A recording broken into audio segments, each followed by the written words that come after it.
Engineer, ngano man nga naman jud tay mga sapian nga relatives.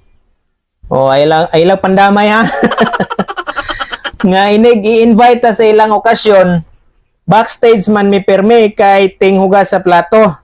Agoy, kaluoy ba kayo?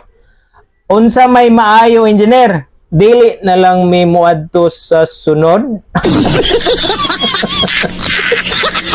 Kaluoy ba niya to sinder? Oy, kung imbitaron mo sunod, aning inyong parente nga sapian, akong i-advise sa imo ha, adto. Oh, kay di hinumdumin ni akong gingon. Dapat mapasalamaton ka nga nailhan pa ka anak niya. Oh, mo na pinakanindot nga advice. Kay kung i-relate nimo ni sa kuha, mo nang dili ko ka-relate ani, kay wala ko sukad giimbitar